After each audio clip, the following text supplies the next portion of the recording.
Hey everybody, it's Father Casey, the pastor of the Epiphany of our Lord Church. Welcome you once again to our YouTube channel, The Fourth Magi. Tonight we're going to talk about Charlie Kirk and the sadness of his death. But I'm going to lead with the question of, why do you go to church?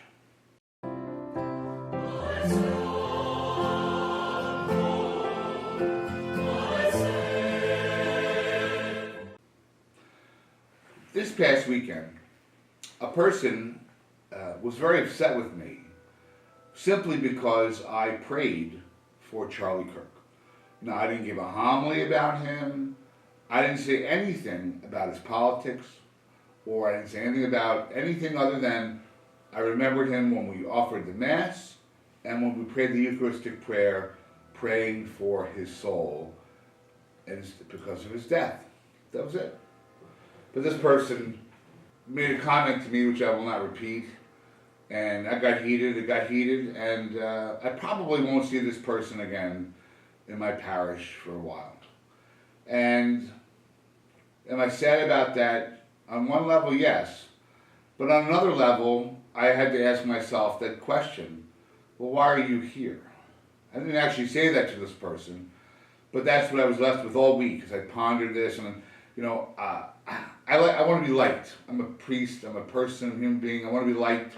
So when somebody gets upset, or I get upset, and then winds up being in a situation where they walk away, which is not the first time in my parish, because I'm not going to be liked by everybody, but it makes me question myself. Why did I say what I say? Did I do the right thing? Did I say the right thing? And the question that I really came away with was, why do you go to church? Because one of the statements I have heard in the past is, I come to church not to hear about politics.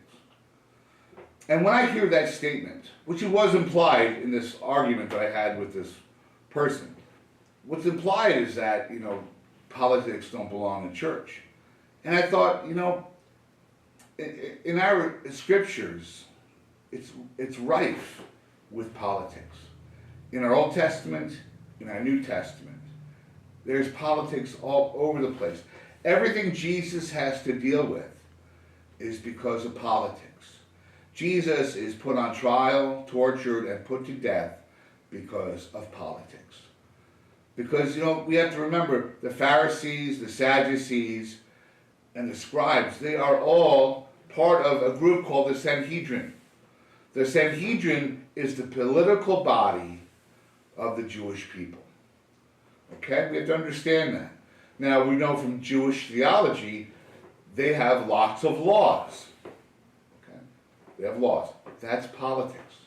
Jesus is constantly going up against the Pharisees and dealing with politics because he is arguing about laws, about what's right and what's wrong. John the Baptist, he is beheaded because he told King Herod that it was wrong to sleep with your brother's wife. So, he gets put in jail. All he did was speak, but he spoke against a political figure, King Herod, who's in charge of this area of Judea. And so, his girlfriend, wife, whatever you want to call her, winds up having him beheaded to silence him. Sound familiar?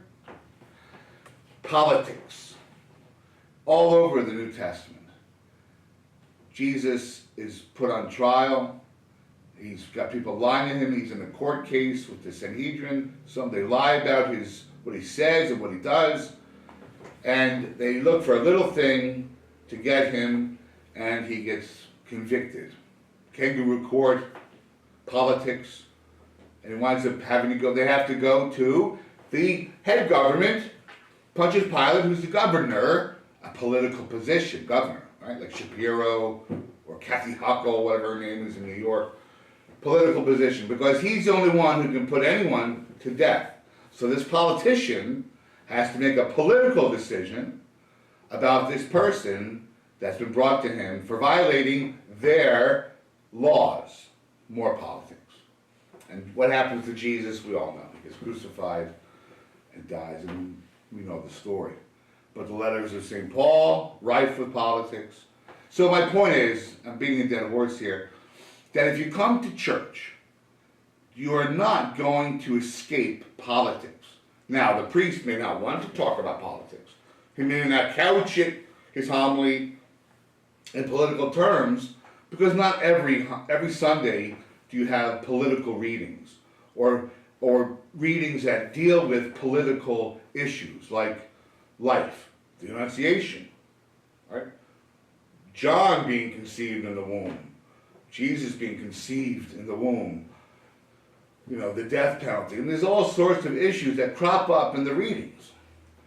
And yes, it's going to be political in the sense where the politics of our nation enter into our lives. You don't escape it. The whole point is how do we inform politics with our faith? And that's why I would get so upset with Catholic politicians who did not espouse Catholic principles.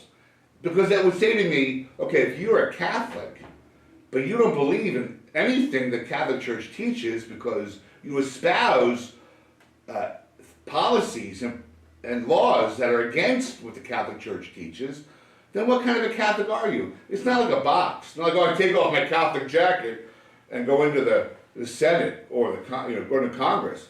That's not a Catholic politician. Catholic politicians bring their Catholicism into the Congress, into the Senate, into the presidency, going back to John F. Kennedy. Because that should be who you are. You should identify with your faith. And, well, the bottom line is you're not going to escape church politics. Politics is something that's always going to be there. So if you go to church thinking you're going to escape politics, you're not going to.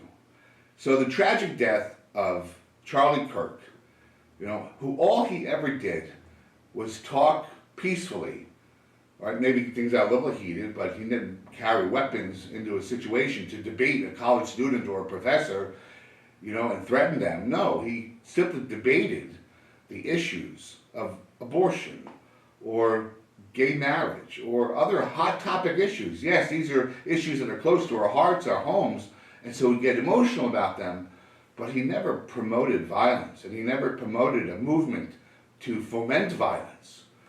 And so the issues that he promoted are all 100 Catholic principles and morality. That's all he ever did. So there was nothing that was out of line with what we believe as Catholics. Now you might think, as some Catholics think, that they can pick and choose what they want to believe, and that's all well and good, but that's you living in your fantasy world thinking that that's how you can live out your Catholicism. But you can't. It's a one package deal. It's one size fits all. So if you're going to be Catholic, you believe what the Catholic Church teaches, and you'll find that in the Catechism.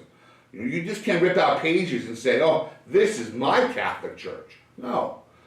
But that's why Charlie Kirk's death is so tragic, because all he did was promote and debate the issues that we believe in as Catholics.